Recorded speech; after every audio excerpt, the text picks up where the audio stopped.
is up, and it's good. You're listening to The Extra Point, hosted by Phil Ruskin. Welcome.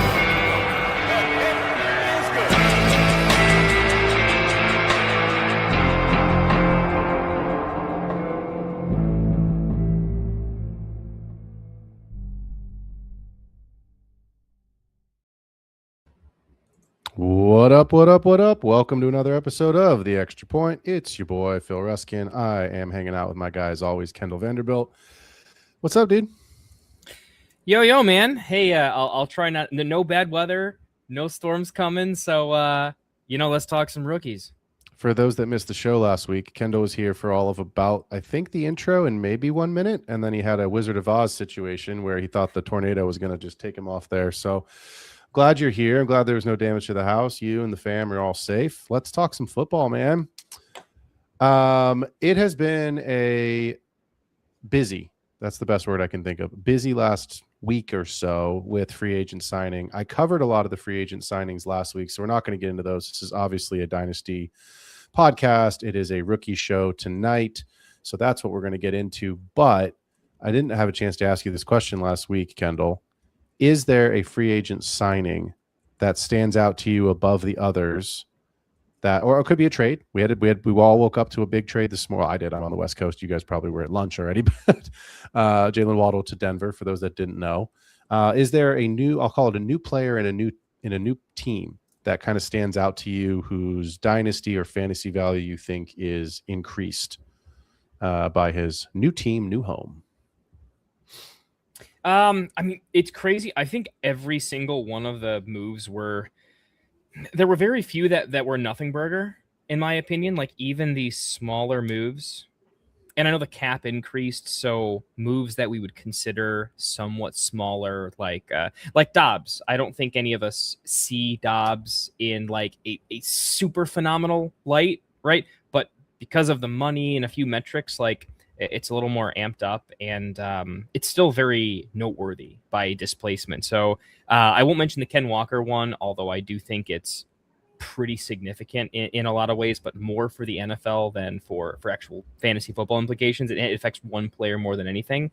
I think the Michael Pittman trade affects two teams in particular. Like, I've been a huge Alec Pierce truther, and I think that does... I think it does a lot for Pierce. I also think it does a ton for Jonathan Taylor. I think it really means that offense is a play action or give it to Taylor. I mean, without Pittman having more consistency out there, I also think it's massive for Warren. I think Warren at the tight end position for the Colts is an unreal winner. Him and Josh Downs are probably two of the most overlooked assets. Everyone's going to go Alec Pierce through the moon. Look at the money. Josh Downs was almost going for like a late first-round pick with what he could be for that offense, assuming Warren didn't become a thing. So, windows up, everything up for Warren. I think Downs could be a sleeper in the middle of the field if Warren's blocking a little bit more. And honorable mention, I am buying the Packers wide receivers right now because I think there's good coaching, good offense. I think Love is an underrated quarterback. He's always been efficient. If he ever gets the chance to throw it above an NFL average rate, the run game's just been too good for too long. If that regresses or an injury occurs and he's got to do a little Jacoby Brissett situation, I think there's a lot of room left for improvement across the board. I don't know who's going to emerge. My favorite buy right now is actually Jaden Reed. Remember we and you did the show over a year ago, and we did a segment talking about how Jaden Reed is almost worth 2 first-round picks we should probably sell. Nailed that. I think we're at it's too low. I think he's a better NFL player than when he's going for, and I think you can buy him for a second right now. I like that as pickup. Interesting, because in the annexation of Puerto Rico, I happen to own both Jaden Reed and Mr. Golden, Kendall. I may have taken a look at both of them. You have some seconds next year that could interest me, so stay tuned. We might have a live on-air trade. I'm going to give you 2 names that are less sexy because I think the obvious answer is, and I'm sorry, Kendall, I missed your first answer. I had an internet connection issue, so if you said this already, apologies. But the obvious answer is everyone's going to get Ken Walker steamed up to the moon because of the Chiefs and all the, he finally doesn't have sharps, and that's fine. I don't care. We talked a little bit about that last week. If you want to take If you want to take KW3 at the 1-2 turn in a dynasty startup, if you want to price him as the RB6, RB7 in an auction draft, I'm actually okay with that, right? I may not personally do that, but I understand why some people would. So let me give you 2 less sexy names, and here's the reasons why I'm going to give them to you, right? You know, the coach in me always likes to give the why. If you bought the Ja'Cory Krosky Merit Lotto ticket last year, I think you have a window where you still have some value left, because I don't think Jeremiah Love is going to make it to the Commanders. So if you have a Bill ticket, Rashad White's on a very small contract. He's okay. He doesn't scare me, right? They brought in, my brain just went blank. Chris Rodriguez is Jr. is out. So I'm sorry, they brought other guys that are they're just guys, right? I'll have to pull it. Give me 1 second to pull it. My point is that as of today, I think you have a timeshare between Rashad White and Bill. And if one of those guys can either win the job or can score some early season touchdowns, I think you have a window to sell. And Jerome Ford, thank you. I would sell both of those guys. And right now, if you were to try to sell those guys today, you're getting nothing. You're not getting anything. Nobody wants those players. You'd have to put them in a package of players to acquire somebody else, or to, I'll give you, a second rounder plus, Bill to get up to trying to think of a good name here, but man, it's tough because there's so many running backs that I think you just can't get up to. My point is, I think you can get something out of them. Especially to a running back room that's depleted. Yeah. You can work through very 2 different. If you're a dynasty manager, when you're running back depleted, the amount of copium, something could happen, I need a prayer, running back class, what am I going to do? Like, that player is actively looking for a prayer. Give them one.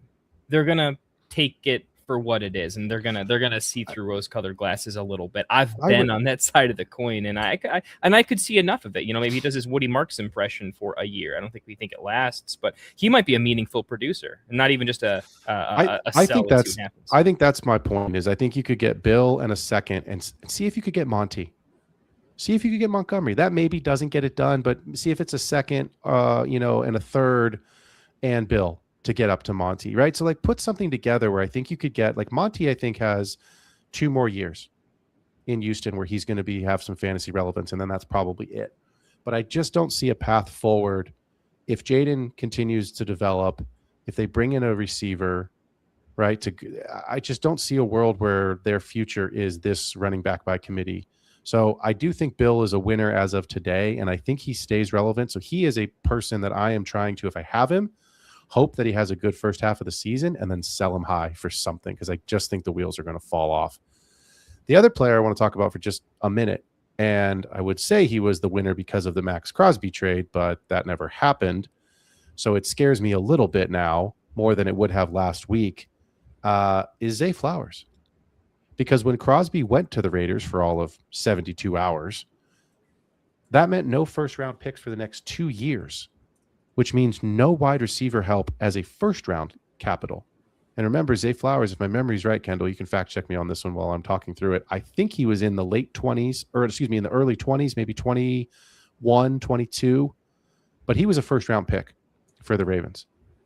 And so my point is that there just wasn't a lot of competition that was going to come in. So even though Flowers isn't sexy, even though it's not, Amon-Ra, Jamar Chase, JJ, it's not the big boys, he finished as the wide receiver 7 last year, quietly. He gave you some very, very usable weeks.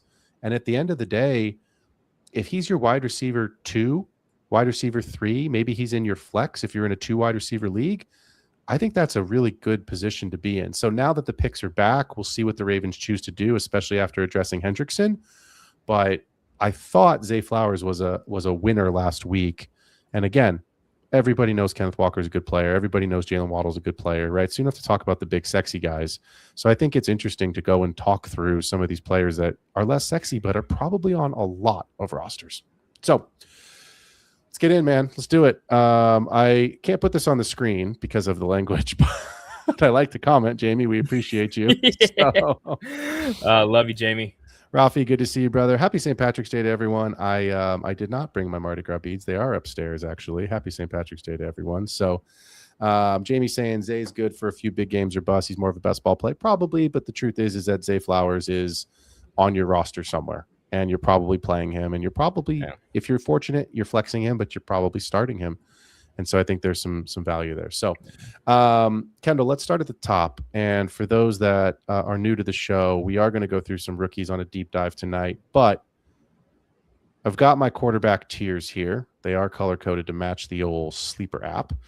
I don't know if everyone can see it, and obviously there are plenty of people listening on Spotify and Patreon, so I will talk through what you can't see on the screen. But we're going to go through some tier rankings tonight. These are my tier rankings. If you don't agree with them, that's great. If you agree with them, awesome. The beauty of this show is that we don't have to agree. That's why we do this show, is to give you guys ranges, tiers, and outcomes. I do want to talk about, of course, the number one pick, Fernando Mendoza. I have him listed on my sheet here as the University of Indiana, but we might as well just go ahead and say the Las Vegas Raiders, since that is, I would say, pretty much written in pen. I want to just ask you this question, Kendall, because I know you weren't here last week. My big question is, my big question to you is he going to be more than a high-end QB 2? Because he is going to be the 101, 102 in all Superflex drafts. I would still take Love over Mendoza. Do we agree with that? Even in Superflex. Yeah, definitely. Okay. I would think I have a hard time thinking he gets past the 102 in a Superflex league. So my question is, if you're spending the 102, do you think that you are grabbing someone that has top 12 potential, or is he going to be range of outcomes, probably a high-level QB2? Where are you at with Mendoza? I'm thinking through it a little bit.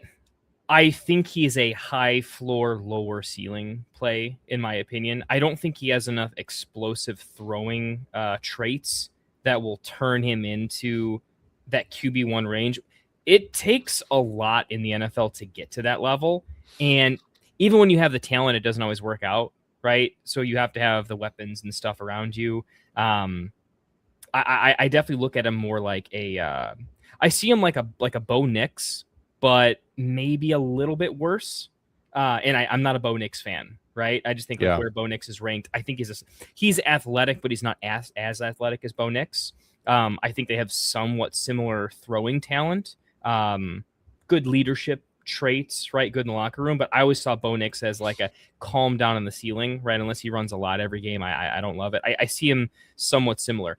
He has a less arm talent than Darnold, but I think he can play a similar sort of like smart QB, like the modern Darnold is a better NFL player than he is for fantasy. But he has his moments. That's kind of where I see him. So I guess to answer your question, I see him more as a high-end QB2. I don't think he has a very high bust metric. Like, I do think he's somewhat safe. He's not I'm blanking on the name. Whoever Atlanta drafted, you know who I'm talking about. Yeah. Michael Penix. Penix, swingy, right? Has some serious downside to him, right? Yeah. Mendoza is very similar to a Tyler Shuck, but he's got less reps, but he's somewhat similar, and he's going as a late first-round pick. So that's kind of where I see him. I really like that he's got a running game around him. You saw what Sam Darnold had with an elite run game with Ken Walker and Charbonnet. I think he's going to have that with Genty. And so I think they're going to have an offense that can just move the ball. And if he can just get 2 touchdowns a game, I think we're in pretty solid shape. But no, I'm not projecting a huge ceiling for him. And for those reasons, he actually sits like at the top of tier 2 for me, but he's in the mix with the other wide receivers, because if you don't need quarterback help that much, I think he's more valuable in the draft than he probably will be more often than not in the NFL and Dynasty. I mean, I think you're spot on with something that you said. Safe. Safe is the perfect word for him, right? I don't see him. Can he run? Yes, we saw it in the national championship game. He won the game on that play. But remember this. That's college kids. I know Ruben Bain Jr. I know there's some guys that are going to be NFL picks and they're going to be first-round picks from that Miami defense. That Miami defense was awesome. But that is 2 or 3 players across an 11-man defense versus 11 pros. Mendoza's not going to run. That's not in his. It's like Justin Herbert. Can he run? Yes. Will he run a little bit when he has to? Yes. Is he Lamar Jackson, Josh Allen? Absolutely not. So I don't think he's going to be super stiff and never get out of the pocket, but he's a very intelligent kid. He makes good reads. He makes smart decisions. grabbing was it Linderbaum, right, as the center is going to be incredibly helpful for him to understand and read protections and defenses as a rookie quarterback. So I have him at QB 18 right now. I could see him getting as high as QB 14, maybe QB 15 in my rankings, but I have him at 18. I'll be honest. I saw something that I think was the Dynasty guys rookie guide when I was reading it the other day. Shout out to those guys. They did a really nice rookie guide. It is free. If you guys want to check their stuff out, it's pretty well written. They gave a comp to Matt Ryan, which I think is fair. That. Very cerebral, pocket passer, big frame, big arm, can make all the throws. And Matt Ryan was great for years, and he was great for fantasy. But I just don't see without the rushing upside. It's the same reason we talk about certain players all the time. Can you have that cheat code, right? Like Jalen Hurts, probably not as good of a passer of the football as Mendoza will become in his career. But Jalen Hurts is going to have a higher ceiling because he runs the ball and because he gets tush pushes. You know what I mean? It's like that's just the reality of it. So, I like that high end comp there, Jamie. I like that actually. Dak is kind of like a throwing talent, intangibles, tiny bit of athleticism. And until Mendoza gets a CeeDee Lamb and a George Pickens around him, his ceiling's going to be a little lower, right? Like you and I talk about this a lot last year because everyone that listens to this show knows that I love Joe Burrow. Joe Burrow's my guy. I think Joe Burrow has the potential, given the weapons around him, to be the overall QB1. But the only way, I've said this many times, Kendall, you know this, the only way Joe Burrow can be the overall QB1 is he has a crazy outlier touchdown season because he doesn't run. It's not in his locker. You can't outscore Josh Allen and Lamar Jackson and Jalen Hurts if you don't fucking run. So I like Mendoza. I would take Mendoza at the 102. I like Joe Burrow's girlfriends. He's got a couple of them apparently. So attaboy Joey B. But here's what I will say about Mendoza. If you're at the 102 in a super flex, I wouldn't just smash the button. I wouldn't. I think depending on where, like love should be the 101 in all formats. But I do think at the end of the day, if you get Carnell Tate, Mekhi Lemon, or Jordan Tyson to a really awesome landing spot where they can clearly be the guy, I still might consider one of those receivers and let Mendoza fall. Because again, next guys, we got to talk about rookies, not just this season, but next year, right? Dante Moore went back to college because he didn't want to play for the Jets. It's too early to talk about Arch. I think Arch is going to get steamed up because of the famous last name. I just need to see what he looks like this year in college. And then there's a couple other kids. There's a kid at South Carolina that people like, whose name is escaping me right now. And the Lenoris Sellers is his name, right? There's one or two other guys that I think are going to pop up. So it's like there's quarterbacks I think next year that are coming out that on paper as of today looks like a much stronger quarterback class. So I like Mendoza. I would certainly draft Mendoza on my team in Superflex if I could, but I'm not just going to auto pick him at the 102. I'm still going to potentially shop that pick and see if I can get a better, more established quarterback. Because remember, Mendoza's still going to be a rookie. He ain't going to have great weapons around him other than Genty and Bowers, which are phenomenal weapons, but his receivers aren't sexy yet. Right? They spent a lot of money and they didn't buy any wide receivers. So I would still look at, where you can improve your team quarterback wise or what your team needs at the 102, which leads me to my question, Kendall. Are we interested in anyone besides Mendoza? And I'll put my rankings back up so everybody can see them here. I have Carson Beck at the QB2, and I'll tell you why in a couple minutes here. I want to let Kendall answer this question. And then he's in a tier by himself. In tier 3, I have Ty Simpson and Garrett Nussmeier. And in tier 4, as my QB5, I have Talon Green, and I'll be honest, I didn't rank any of the other guys because I just don't want them on my team because they're not going to be anything more than bench stashes. So are you interested in Beck, Simpson, Nussmeier, or Green at all, Kendall, or are you saying Mendoza and log out? Nope. Honestly, Mendoza and log out. Look, every single year, and this isn't for everybody, but my favorite thing to do is to really go deep on, like, what am I doing with my 3rd round pick? What am I doing with my 4th round pick? I tend to accrue them. I sell trash for them to see if I can hit. And look, I would not do this unless I truly felt I earned it. But I feel like we as a group, me and you specifically, have been absolutely nailing these late round picks, or at least the philosophy behind them. So across the portfolio, we're like 60 to 75% hit rate across the board. And they become like actual meaningful. Like there are 4th round picks last year that were worth a 2026 second within 3 weeks before the season had started, and we ended up flipping a lot of those. I mean, goodness, you could have sold Woody Marks for a late 2026 first at some point last season. It would have happened. So I get it. There comes a point in a lot of these drafts where you're like, yeah, but like if this and this like isn't the ceiling higher, and it's like, sure, but when I look at the range of outcomes with incoming QB class in 2027, so many of these picks, even if they become somewhat interesting or relevant, are just going to be career backups, and that's fine for them, but they are going to get phased out in 27 and 28. So you have such a micro window for it to pay off. I don't see it, and I would much rather take the shot. Every year, I'll draft a tight end in my third rounder, and those are consistently hitting or at least being interesting for a pocket at time. And you can never go wrong just drafting an RB in the third or fourth round, because teams will draft them because of need. And all it takes is 1 or 2 injuries, and oops, you're interesting for a day, a week. We'll see what happens. The talent can be pretty flat. So second round running backs this year are probably just as good as the fourth, and you never know who's going to get that pocket of opportunity, where I think even a running back I take with pick 410 has more upside than Ty Simpson. I truly believe that in an overall range of outcomes. Yeah, I just put the tiers back up on the screen here. Here's why I told you I'd get to this. Here's why I have Carson Beck as my QB2. Because of his playing experience. And that's what the NFL is shifting towards. They don't want and as much as I hate to say it, because I'm a big Gator fan, you guys know that I'm from Gainesville, Florida. I'm always going to support Florida Gators in the NFL. But I'm also an analyst on this show, and we do this, as a side hustle. No one's going to sit here and tell you that Anthony Richardson is a superstar in the NFL, and neither am I.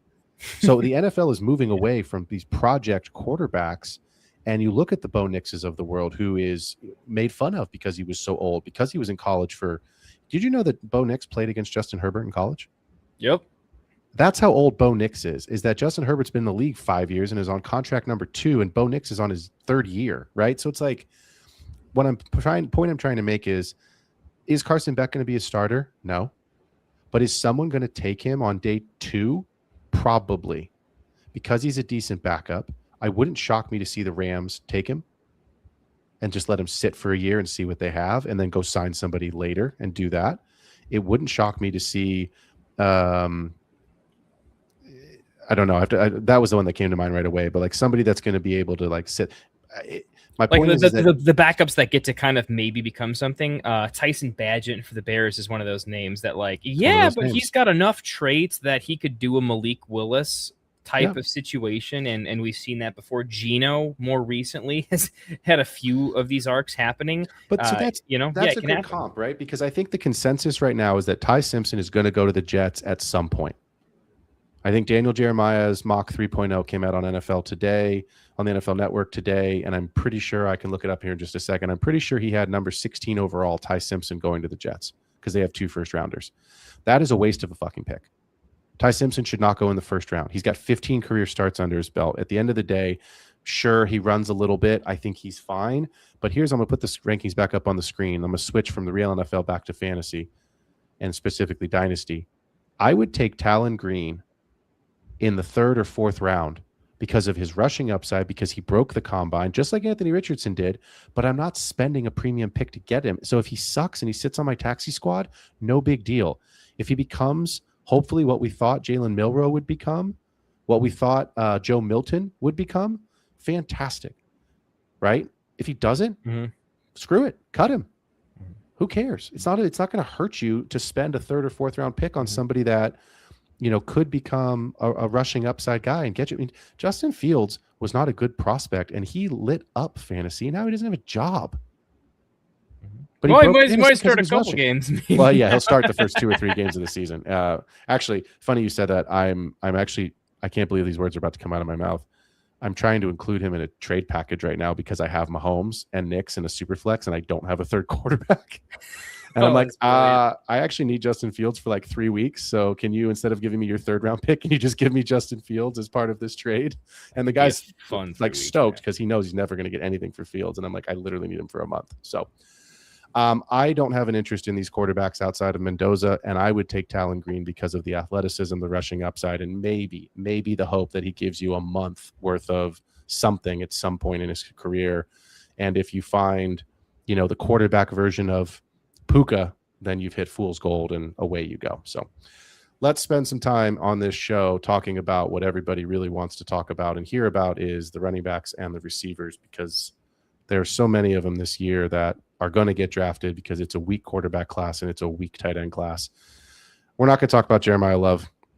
If you don't know, Jeremiah Love is good at football. If you don't know that Jeremiah Love is going to be probably, I'm guessing, the top 4 pick to the Titans, maybe Dynasty's just not for you, and that's okay. Who's the RB2, Kendall? For me, it's Jonah Coleman. Okay. It's I don't know what to make of Jadarian Price. Some people have him up there, some people don't. But for me, it's I'm betting on Jonah Coleman. I think it's a somewhat flat tier amongst a couple of them, in my opinion. Looking at your tier list, I think Emmett Johnson is interesting. I have Coleman ahead of him, but like, it wouldn't be unrealistic to say Coleman, Emmett Johnson, Jadarian Price. At least those 3 for me are in a talent group that it's more situation than talent, in my opinion. It's more landing spot because I think they all have good traits, different but still good. And it's head coach, how it goes, who gets banged up in training camp. It's so close. I'm not aggressively like trading up to get one. I think Coleman's maybe separated a little bit from me from what I've seen. But I also don't know how the NFL values him. And to be honest, sometimes I wonder how different NFL teams value the running back position in general. I think it varies team to team. But I have Coleman for now. I mean, you could see the rankings if you're watching the show. If you're listening, I have Jonah Coleman and Emmett Johnson in my tier 2 as the RB2 and 3.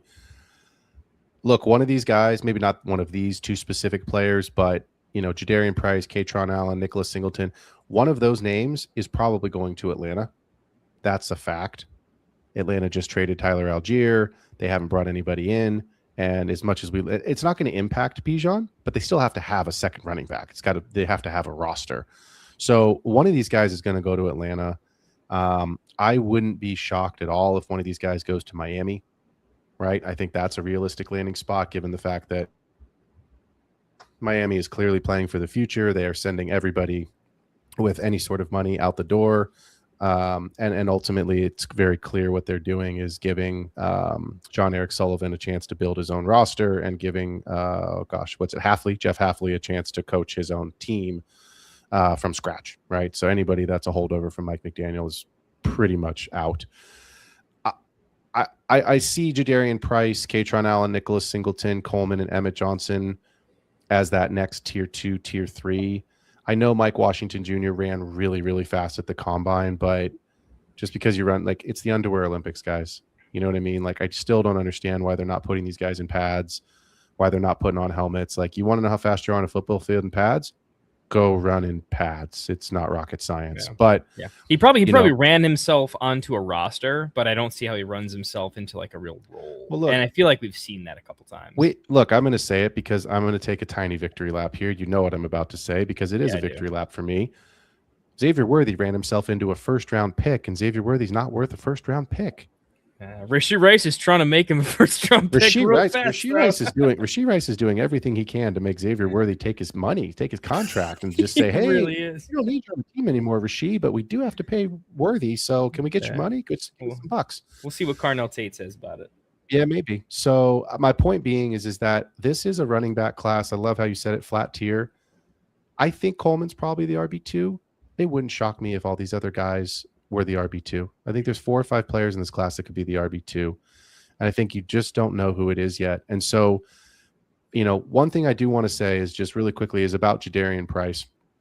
I have some hesitation about Jadarian Price, right? I'm going to give you a comp, and a lot of people aren't. Kendall, you live right about 10 minutes from Notre Dame's campus. You may not like this. I know a lot of people are going to hear what I'm about to say, and they're not going to like it.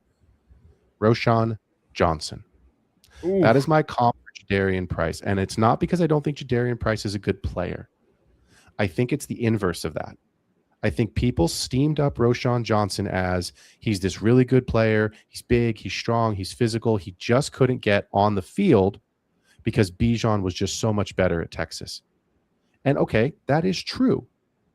That is true. But if you're that good, and we've seen this in college football, why aren't you playing more?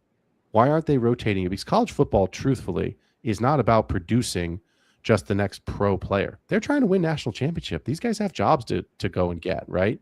So to keep, I should say, right? So at the end of the day, winning college football games, winning the national championship helps your recruiting class. It gets you more money, keeps your job. You get a bigger contract. It's about 10,000 different reasons why you want to win. My issue with Jadarian Price is similar to Roschon. If he was that good, why wasn't he competing with Jeremiah Love? Is Jeremiah Love just that much better? Probably. But I'm scared of Jadarian Price. He's never off my board. Don't hear me say like this guy's off the board. Don't draft him. That's not what I'm saying.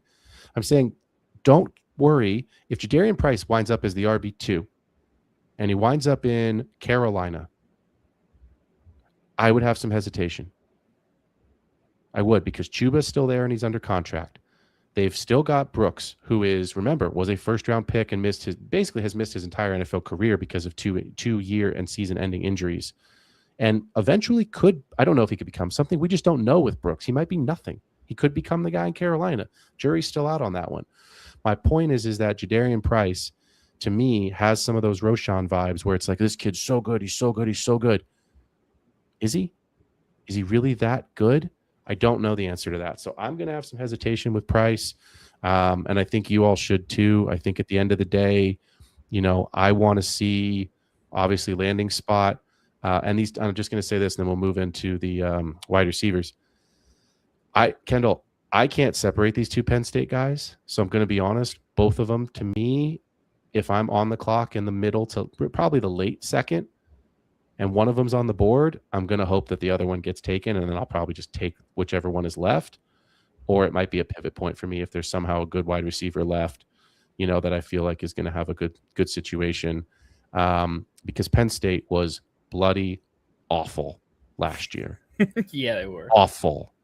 And I'm sorry, I understand that you don't have to be, on the best team in the college football, playoffs. You don't even have to be a team that's in the college football playoffs to make an NFL roster and to be impactful for fantasy. That's a fact. But I do have some issues when both of your starting running backs for a team that was supposed to be competing for the playoff, who just had their worst season in history, both of them were that bad? That doesn't scream, I'm going to go and be an RB2 and tell the starter, hey, I'm coming for your job. It just doesn't scream that to me. So I think that this quarterback class and this running back class is incredibly top heavy. And unless I see a really good landing spot or I continue to watch film over the next couple of weeks, I might just try to grab Mendoza, grab Love, and then just hammer wide receiver, because I think that's where the value is in this class. Yeah, I think I agree in that the wide receiver, like it's not the most insane class of all time, but when you look at like the mid tiers of wide receiver, if you were just in some classes, we look at it as a crazy class because of how lengthy the top end is, before you get to what you might call sort of a middle tier prospect, right? But that doesn't mean the middle tier prospects in this class are worse. If you're kind of following me, right? They're still pretty good. And I think it's probably overall a better wide receiver class than anything. And your Surratts, your Chris Bells, Braz. I mean, I like Jacoby Lane a little bit. I think all these guys that you kind of have in your wide receiver 7 through 13 kind of tier, I think all of them have some viable juice in them for some landing spots, right? More so than the running backs, even in a like. When you get to sort of your bottom tier, particularly me, when you get to Claiborne and Randall and whatnot, at that point, it's just like, I hate saying they're totally off my board, but I don't see the talent level. I at least think the wide receivers have a shot to carve out sort of a useful Jacoby Myers role in several offenses. And I want to bet on that. I think they have more explosive traits that can make something happen, where if you look at the current RB landscape in the NFL, I actually feel like there are some backups right now that are being slept on that I would rather take for nearly free than I would some of these running backs, right? If you look at some of the completely underutilized, I think I saw Jordan Mason go for a 4th round pick earlier and stuff like that in some of my leagues. There's just some guys that literally haven't even seen the field so much yet that have a little bit more juice than this running back class, because so many running backs got drafted the other year, and not all of them have even really seen the field in some sort of way. So I do agree with you in that I'm going to start hammering wide receiver, or even a Max Clare to Michael Trigg. I'm probably taking them over the dart throw running backs, because I think the chance to them take a long-term sort of a role in an offense and become something is a little bit greater, and their chances of being replaced by someone else next year or is just a little bit lower. So I agree with that. Yeah, I mean, look, it takes a while for tight ends to develop. I mean, I think we've all been a little spoiled these last couple of years with having a rookie tight end come in and basically not only be fantasy relevant, but basically be the tight end one, right? I know that McBride's not a rookie, but it took him basically a year and a half, and all of a sudden he broke fantasy this year and was the overall tight end one by a mile and a half. So yeah, I've got a theory on this, actually. Here we go. I'm popping in. I've got a tight end theory. I don't want to get carried away with it. And I'll preface this by saying I'm not a Sadiq guy, but I'm combining two of my own personal takes. I haven't read this anywhere. I've been on this for a little bit now, but I think that the college landscape has changed in terms of coaching and athleticism. Okay. I'm an old school Chicago Bulls fan. Okay. I wasn't born downtown Chicago. I was born in the suburbs, but I moved down there. I'm at the Bears, the Bulls, the Brats, the Beers. I'm all about that. Okay. When people compare the LeBron to Michael Jordan thing, what I ultimately get to is you can't compare star players in different eras because it was a different game. Okay. Agreed. I think at the tight end position, it's a different game. Tight end usage is historically at the highest it's ever been. The amount of Super Bowl winning teams or playoff deep run teams that rely on a tight end as at least the number 2 pass catcher, I've never seen that higher in my entire life at a consistent level. I've never seen the playbook in 12 personnel schemed up the way it has been the last 2-3 years in the NFL, and the trend keeps going up. Then when I look at the young talent that started to come in the last 2 years specifically, it breaks the model because they're good way too quick, and they're good on the offensive end way too quick. And the only thing that makes sense for me to explain that is I think we have more nuanced coaching. We've got some of the best coaching we're ever going to get from an offensive style at the college level. When it was a lot more character and brawn, now we have just the cold, sterile, calculated pro farm setup, right? Yep. So they've got better coaching, significantly better nutrition, and they know the position is worth more in the NFL. When you add all these together, they're going to get schemed up a little bit more. 12 personnel's never been more popular, and they're just used to being a weapon already at the college level, as early as a freshman in some cases, with like your Bowers. So I think the modern tight end mold might be broken a little bit, and that I want to aggressively draft more tight ends, not early. I don't want the Sadiqs in the first round, but I want to consistently be leaving with 1 or 2 tight ends, at least one from my draft, because these third-round guys are consistently good. Look what happened last year with Gunnar Helm is getting steamed up a tiny bit. Finally, Chigakonko is freed to maybe make something happen. And these guys are darn well decent way too quickly. And so I'm becoming more of a fan of just draft a couple cheap tight ends. They're better than they used to be. They're used more often than they used to be. And this new wave is significantly better across the board than the old wave. These rookies would wipe the floor with a Dallas Goedert. So, I mean, maybe that's a hot take, but these new kids are built different. And I think they're going to hit a little bit harder. Yeah. Well, we will cover some more on tight ends here in a bit. Let's talk through these wide receivers. Look, for me, it's the big 3, and then it's the next 3. That's what I'm kind of calling them. And then I've got a large tier here. There's a name. Actually, there's 2 names in this last tier that I think I like more than others. I'll cover that in a bit. But I'll be honest, this reminds me a lot, this class, not necessarily the talent level, maybe the talent level, but the dynasty value of 2 years ago when Marv, Neighbors, and Rome came out, and we had a big 3, and there was a lot of debate of, is Marv really truly the number 1, or is it famous last name? We don't have a famous last name in this class. So Carnell Tate from Ohio State, I have as my wide receiver 1. look, I think last year, Kendall, you know this, but if you listen to the show, folks, you'll know this, but I had Emeka Egbuka as my wide receiver 1, and he lit it up for half the season and then sort of disappeared. I have Tate as my wide receiver 1. I have Mekhi Lemon as 2, and I have Jordan Tyson as 3. Jordan Tyson might be the best route runner of all 3, but there's some injury history there, and that's going to scare some people, and it might scare a couple NFL teams to say, hey, maybe our system or our scheme or just, maybe the injury piece, so they may draft Tate or Lemon a little bit higher. I also think that all 3 of these guys are going to, I would say, guaranteed be first round players and more than likely top 15 guys.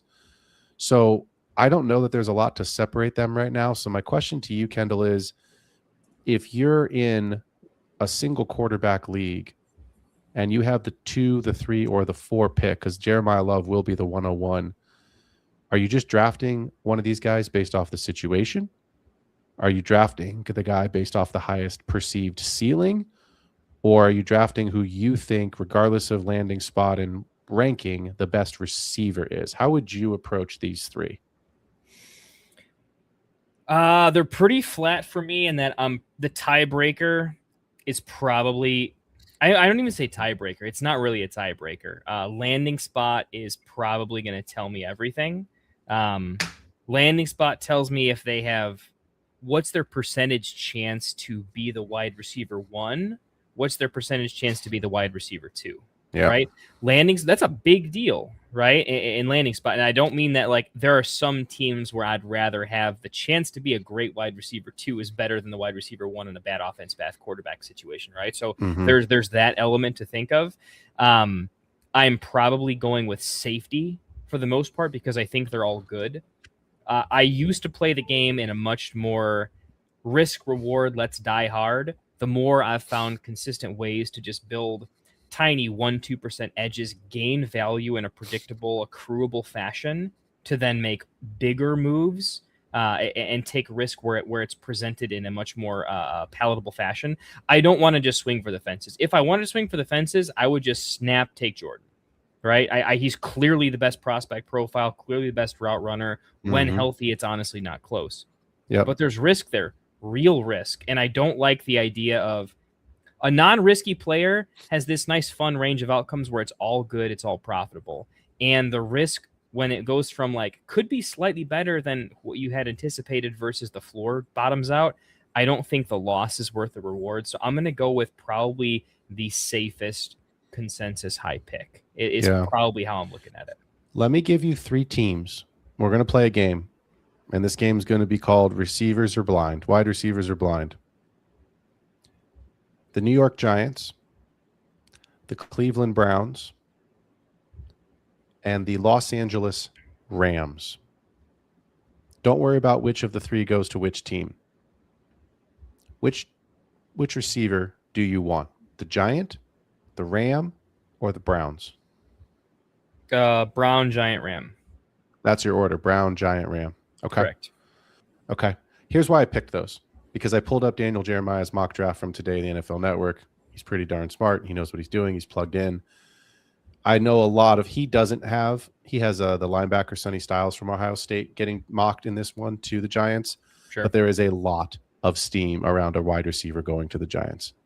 All right. And we all know that, right? They're trying to put Jackson Dart in a place to be successful. Cleveland Browns, they need stuff. They need a lot of stuff, but we know the quarterback situation is a disaster. Is Todd Monken really the best coach? Who knows? Is he going to be there long term? Maybe. Is he going to be there 2 or 3 years? I don't know the answer to that.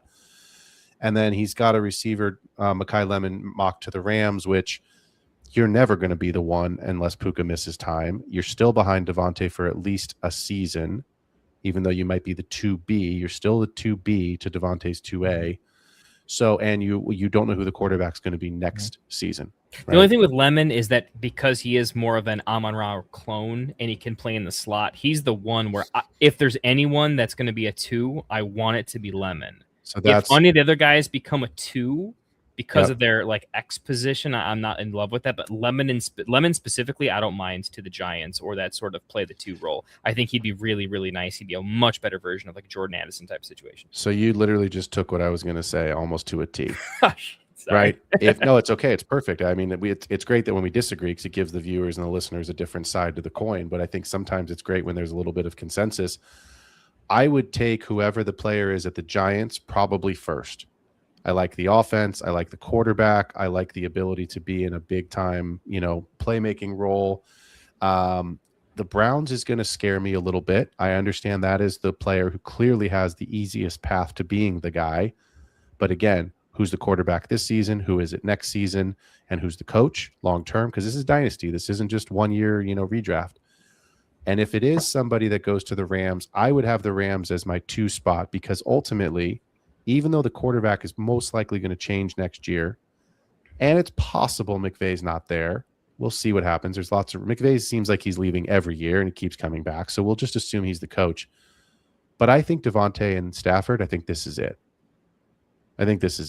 So I think you're going to get a little bit of a teeny tiny discount on whoever winds up with the Rams, because there's going to be that fear that like, well, you'll never be better than Puka.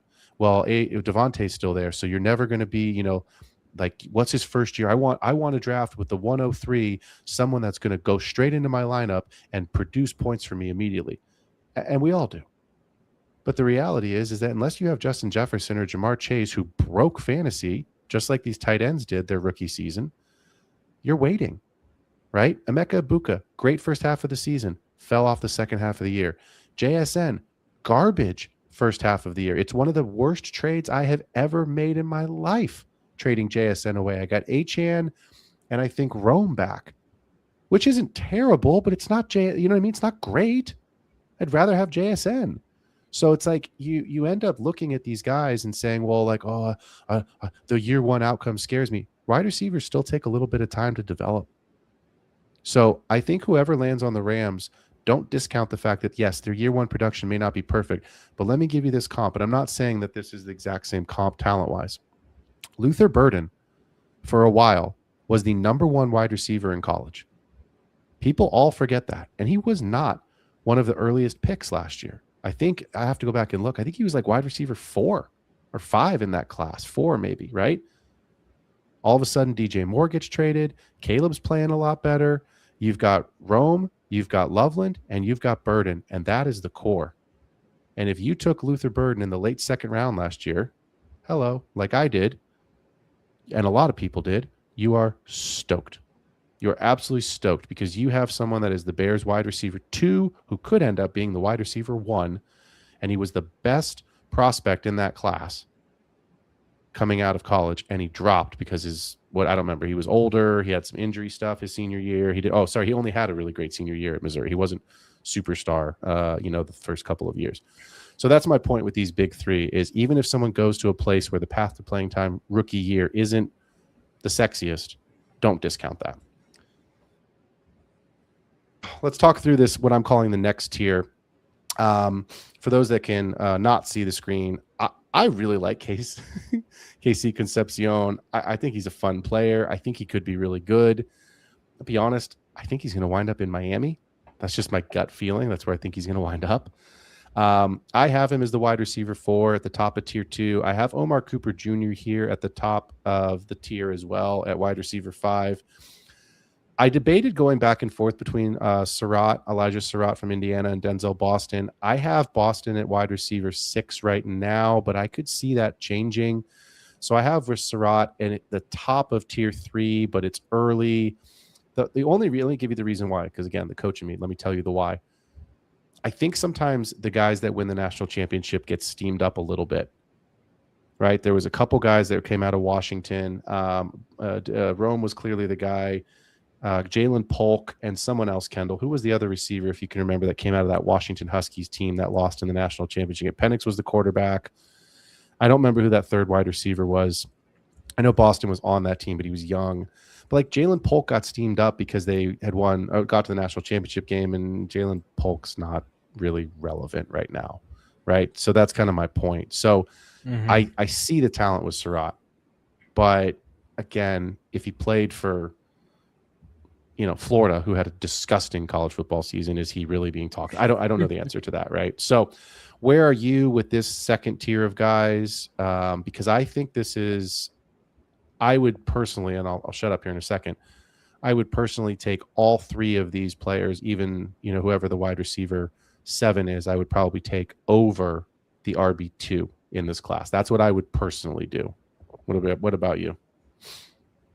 Yeah, I like this tier a lot, actually. I want to buy the discount. I like them a lot. I feel like because of the lack of talent in the draft class, they're not going to have the same draft discount that you might see in a couple of places. Like they kind of fit, like, to me, like the same, Luther Burden, Jaden Higgins, Harris, Trey Harris types of stuff. But I actually think they have a little bit more upside because I think the destinations have the chance to be quite a bit better. Like you mentioned, Miami's really, really great destination.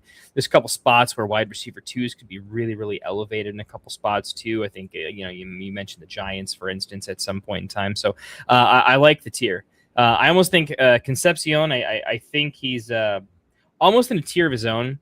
I like the talent plus the intangibles. I was looking at some of the off the field stuff with some of these guys just to figure out, like, hey, what are the traits that I think are going to make them, like, I kind of use traits and, like, coachability, likability to see, like, how quickly in training camp they can kind of develop a rapport with both coaching staff plus others to kind of give them an elevated shot at an aggressive early career spike. And Concepcion, I don't know if you looked at it, he struggled with, I think, a lisp of some type. I don't know if it was medical or speech pathology, but, like, overcoming that in college and kind of a thing, I think it introduces him. It gives him a thing in the NFL and in the locker room. I think there's a point to knowing him, and plus the talent. I actually think he could, if he goes to the Dolphins, I think he could really emerge and be something not like truly special, but quite good and extremely productive for where he goes in the draft. Cooper, I thought, like, I feel like a lot of us might be thinking this way on Cooper, where he's kind of our little sweetheart. We see him going into the first round. We like that his quarterback isn't like some phenom, so he had to earn his targets quite a bit. But everyone seems to be on Cooper at this point. So yep. I don't think I'm going to have a lot of them on my team, but mostly because everyone loves him and IU just won the title. I mean, I was on campus at IU Bloomington, so, like, I served a few of these guys drinks at some point in time as true story. So it's fun seeing them, but I probably won't own as much of them as I'd like to. Cooper Jr. is kind of like my Ricky Pearsall of the class. I just love him. And then Denzel Boston. Washington's really done a lot with the program. Great coaching. Obviously, they have high-level competition. I like what they're doing in Washington. They're becoming a little bit of a wide receiver university. I mean, consistently, so many guys coming out of there were good. I'm a Rome guy, but I think there was plenty of other talent in there too. What's the Bucks guy was from there? Who am I thinking of? Neck injury, came back. He's Jalen McMillan. That was the third wide receiver I was trying to remember on that national championship team. Yeah. Yeah. So I mean, pedigrees of high level talent coming out of there that translate into the NFL. I see that coming back for more. So I agree with that tier. I like them all. I don't want to leave a draft without one of the three. And I do think I'm trading down quite often. I found my trade down piece. I'm off Sadiq, and outside of, like, in Superflex, I like for the first 5 picks. I like that first tier of wide receivers. If there's any chance that Concepcion, Omar Cooper, Denzel Boston, whoever from that group ends up being a few picks later, I just want to trade down and profit, probably. Give me a 27-second to move down and take the other guy. I think that's a move I would consider making. Maybe taking a buy low role player. You want to give me Jaden Reed and your 109 to move up to the 107 or something like that. That's kind of a trade that I would do. So I don't really care who I get from them without knowing landing spot, but I would like one of them. I mean, I talked about this last week a little bit, and I'll just bring it up again. So for those that heard this last week, apologies for those that haven't. In the 2-minute drill, I talked about the dynasty trade up, trade down scenario. It's very clear to me, Kendall, you nailed it. In a super flex league, if you're not in the first 5, you are missing out on Love, Mendoza, and the big 3. So the draft really starts at the 106. But I do think that the 106, again, landing spot dependent, is going to be these three. It's going to be three wide receivers. Is going to be 6, 7, and 8, in my opinion. There are going to be some leagues where you see a running back sneak in there. There are going to be leagues where you see Sadiq in there. But I don't see, as of today, March 17th, a world where Concepcion, Cooper, and then insert wide receiver here are not the 6, 7, and 8. So in my mind, if you're in 9 through 12, I'm trading down. That's a flat tier. And that's what I made the argument for last week in the 2-minute drill. If you have the 111, if you have the 112, I would find someone in your league that has the 204 and the 206, and I would trade them. And I would get both those picks to get two guys out of that tier than just get one. That's what I would do personally. Because I think you'll get the allure of, oh, somebody wants to give up a first-round pick. I'll happily give you 2 seconds. But you're getting the same guys. It's the same pocket of players. So I understand that not everybody has 2 early firsts in all of your leagues, so that trade scenario is unique. But I might take the early second and a 27 second for that 111 or 112 and hope that second turns into an early one, or I would package it and, try to go get a veteran. I would try to go grab somebody that you believe in that's late. So, but my point is that in my mind, I see Concepcion, I see Omar Cooper Jr., and I see a third wide receiver as the next tier. I already mentioned that I would take all of those guys over the running back 2 in this class. I'm not going to give you a name, Kendall, for a comp because I think they're very different players, but I am going to give you a name that you'll think is funny because of my guy comp. Omar Cooper Jr. is going to be my Jaden Higgins this year. Okay. My love for Jaden Higgins. I believe in the talent of Jaden Higgins, and it took a while this first year, this rookie year, but it looks very much like he's going to be the wide receiver 2 in Houston. He's got the ability to make a year 2 leap and be pretty fantasy relevant. Even if he doesn't crack the top 24, I think he's a top 36 guy, which means you're playing him every week, either in a flex or in a 3 wide receiver set. I do think I'm going to have a lot of Omar Cooper Jr., whether it's by, draft or whether it's by trade down, trade up, depending on what I'm doing. And I think there's some similarities in their skill sets, right? Bigger body guys, contested catch guys, just physical, can win. Mm-hmm. So for me, I think that's an interesting place. Daniel Jeremiah has Jordan Tyson here at 14 to the Ravens. That would be an interesting place to go. He has Omar Cooper Jr. at 16 to the Jets. Again, don't take players based off of, don't not take a player because of a bad situation currently, because talent wins out and the situation could change dramatically, right? If you had Sam Darnold on your roster, you thought he was dead, and he had a pretty good fantasy season for you this year, and actually truly the last 2 years, right?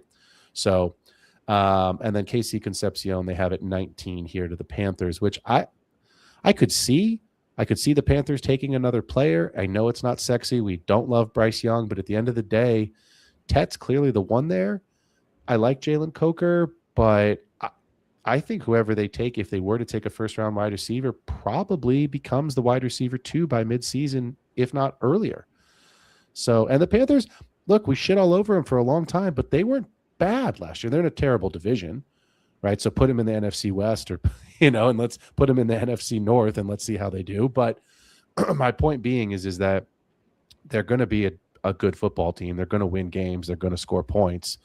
And you're probably going to have touchdowns for whoever goes there because Bryce ain't a big runner. So that's where, there's a lot of value here. Obviously, first-round wide receivers, and that precludes the Bills. Don't rule out the Bills to take another receiver because Keon Coleman, clearly not their guy. So if you get a player that lands on the Bills in the first round or even in the early second, even if it's a day 2 pick for the Bills, right? It's DJ Moore, and then it's insert name here because they hate Keon Coleman.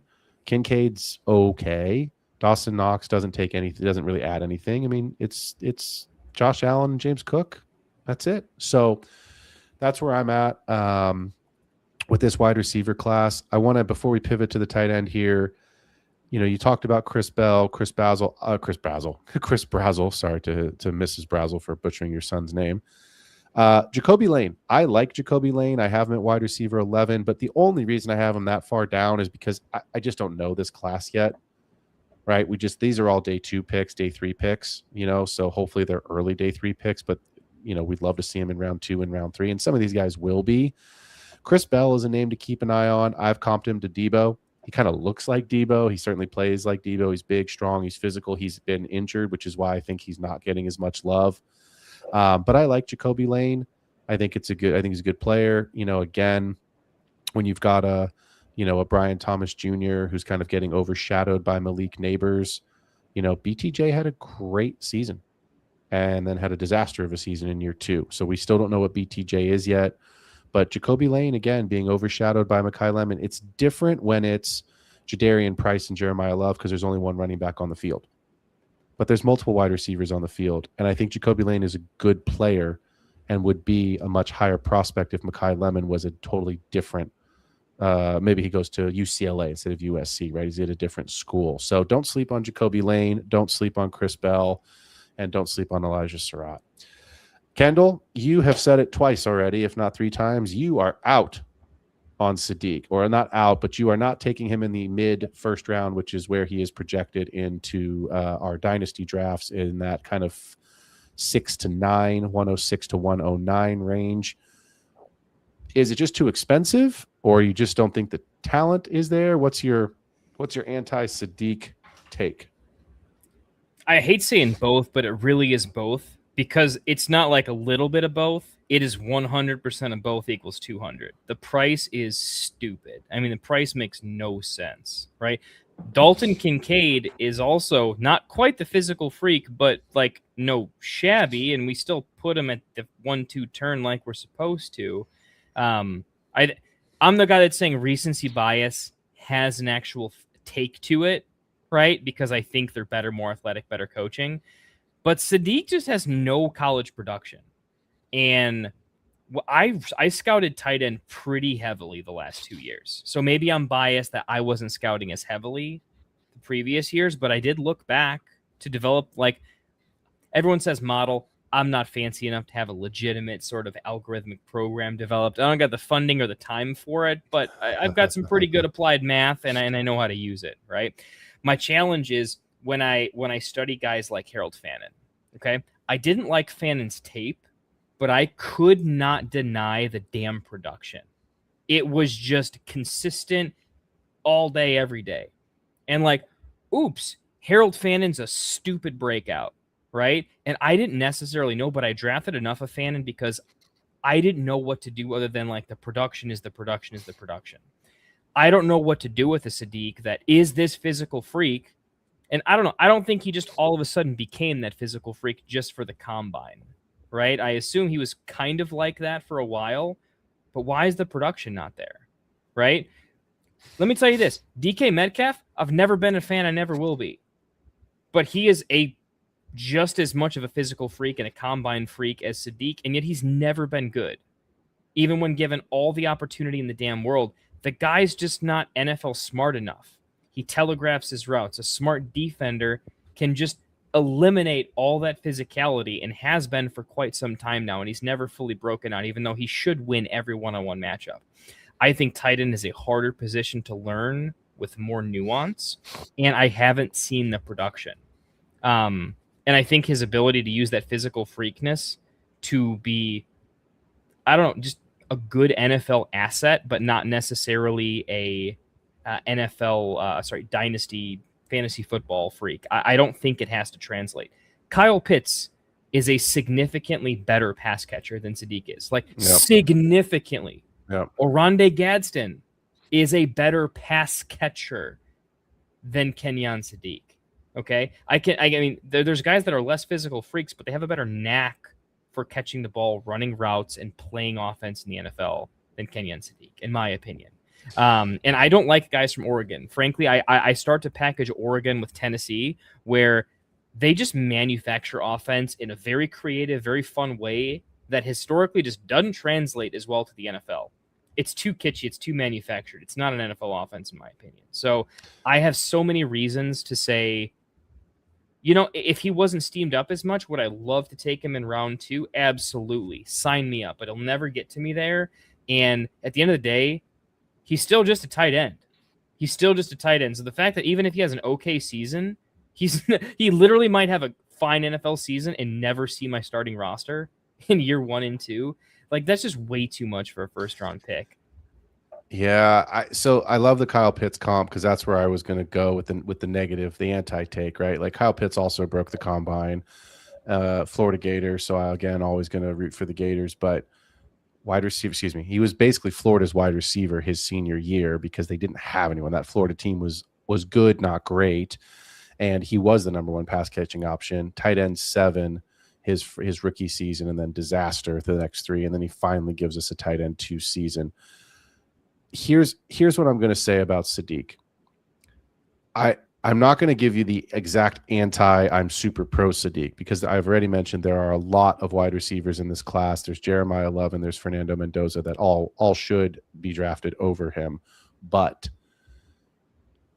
if you don't have Trey McBride, Brock Bowers, Colston Loveland, or Tyler Warren, do you really care who your tight end is? Because I don't.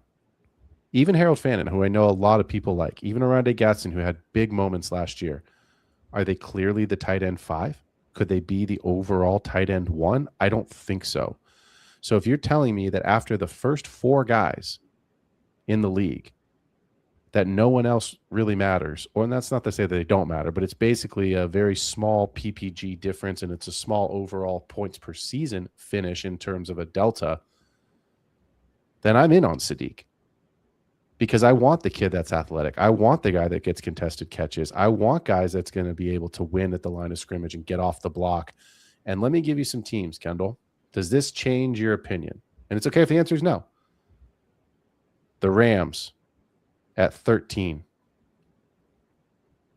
Nope. Okay. The Eagles at 23. Nope.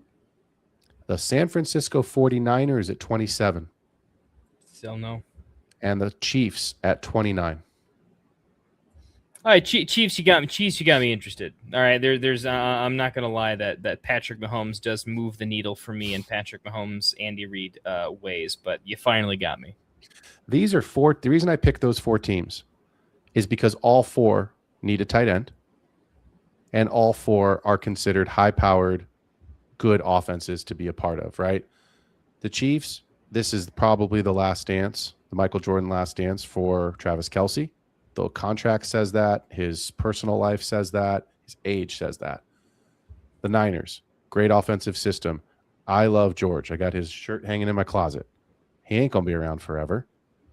The Eagles, Dallas Goedert signed a 1-year deal? Come on. In that offense, especially if A.J. Brown gets traded and they bring in Sadiq. And then the Rams, with that offense with McVay, Kendall, I'm not saying like I'm trying to change your mind. What the point by bringing up those 4 teams that I'm trying to make is I think people are going to get really excited about Kenyon Sadiq if he lands on one of those 4 teams. And maybe he does get overdrafted, which opens up value for you if you're at the 107 and one of these receivers falls to you that you didn't think would because he goes at 106. Because we talked about it last week.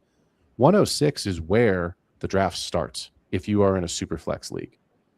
If you're at a single quarterback league, the draft starts at 105 because Love, Tate, Lemon, and Tyson are the first 4 picks. And then if you're in super flex, throw Mendoza in there. That's pretty much a fact at this point. Even in March, that's probably going to be the truth, right? So I think that if you're in that 5, 6, 7, 8 range, that's where Sadiq's going to go. I'm with you, Kendall. I would rather take him at 8, 9 if I could. Because then at that point, once those receivers are really off the board, I'm not going to trade up for him. But I think if you've got Sadiq in one of those situations, I think guys are going to get excited about him. I think he's going to get drafted high. And I think you're going to have people that say, well, look, the athletic profile is there. He's in a high-powered offense. He's got target share. I think you're going to have people that get excited. And I'm not one of them that's going to overdraft him, but if I'm on the clock at the 7, 8, 9, and Concepcion and Omar Cooper Jr. are both gone, I would give that a hard look personally. That's what I would. I would definitely take him over the running backs and I would consider some of those receivers. I would consider him over some of those receivers because I think that's where my brain is today. A lot can change in the next month. Let's talk about Eli Stowers really quickly because I'll be honest, Kendall, I'm probably not going to have a lot of Sadiq because, again, I'd rather take Stowers at the early part of the second round and take the discount and grab a wide receiver over Sadiq. I'm excited about Stowers. I know people are excited about Sadiq, but let me give you those same 4 teams, right? The Rams I'm going to take off the board because I don't think they take Eli Stowers at 13. But let's say the Eagles, the Niners, and the Chiefs are still in play. Are you excited about Eli Stowers if he's on the Texans? Or are you excited about him because he's landing spot? Where are you with him? Because I think he is sort of elevated himself, and I have him in my rankings in his own tier as the tight end 2 by himself. I think that's close to consensus right now. Where are you with Stowers? Well, I mean, he goes to Vanderbilt, so he gets at least a 1% bump from me. Don't know why those folks didn't give me a scholarship. Probably should have. All right. Come on. I know I'm not related to anybody in the university, but come on, give me a shot here at the Vandy crowd. Stowers, I like him quite a bit. I mean, he fits the profile of, I think, a talented pass catching weapon that I think is going to be just decent for the NFL.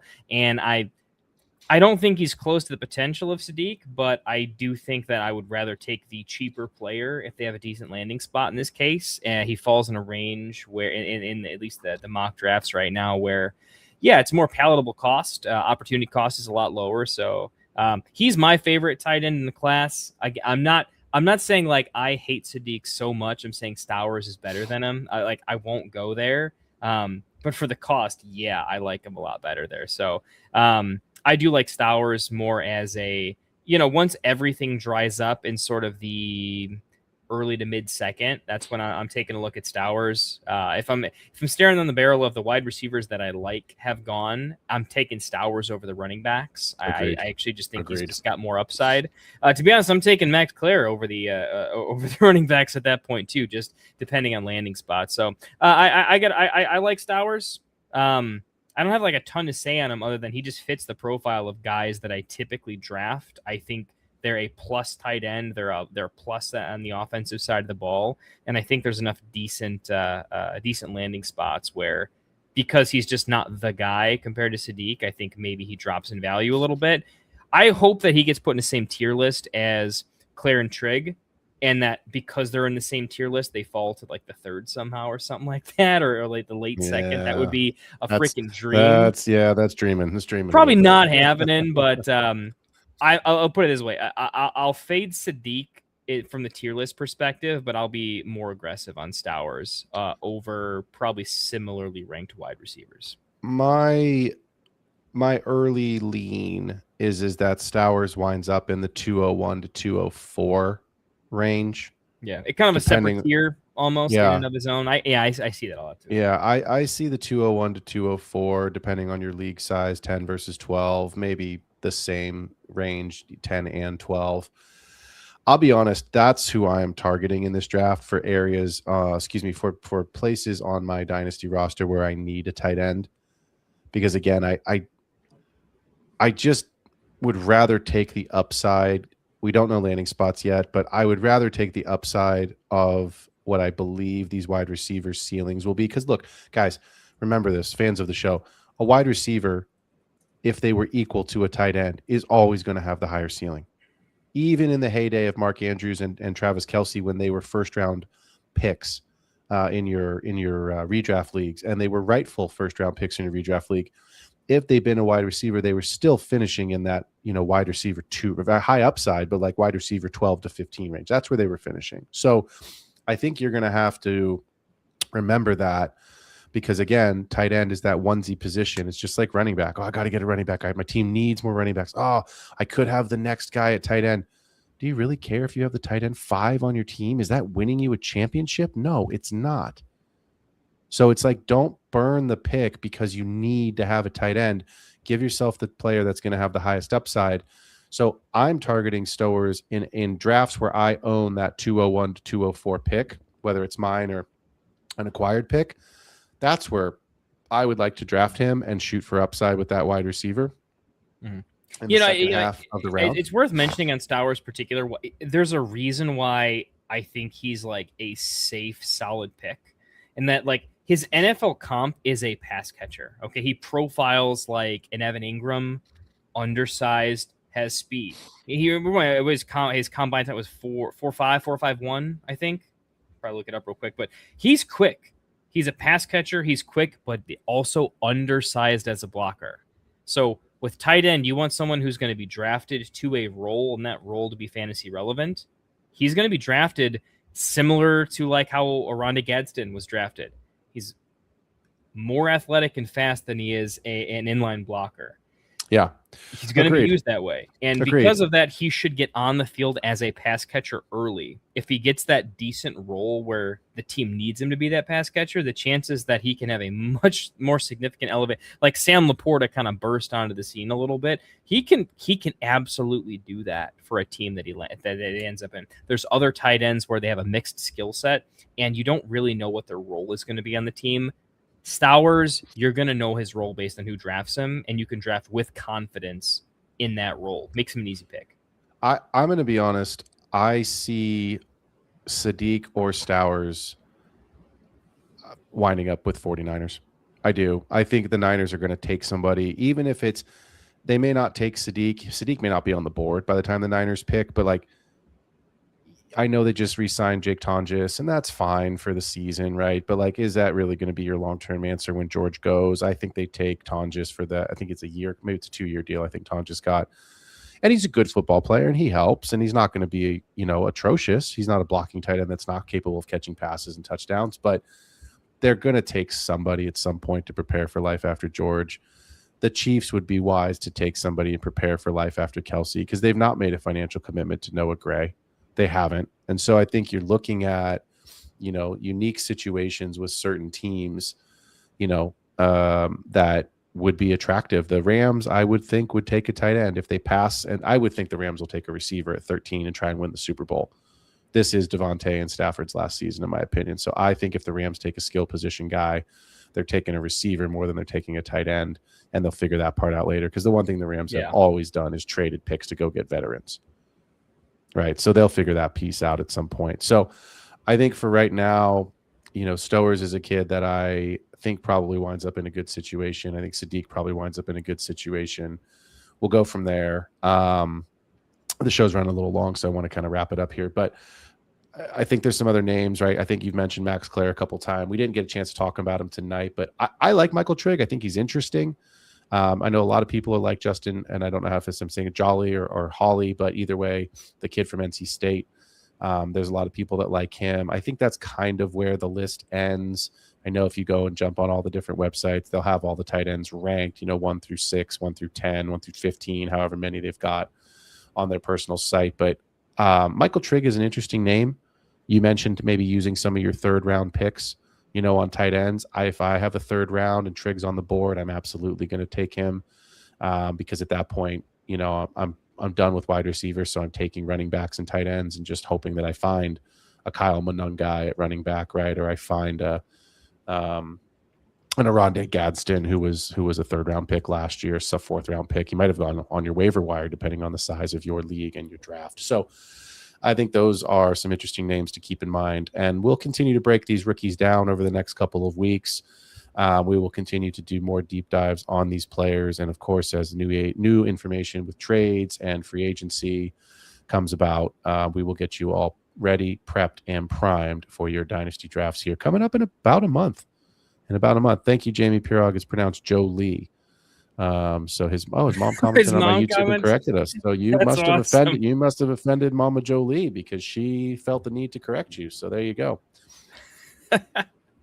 That's awesome.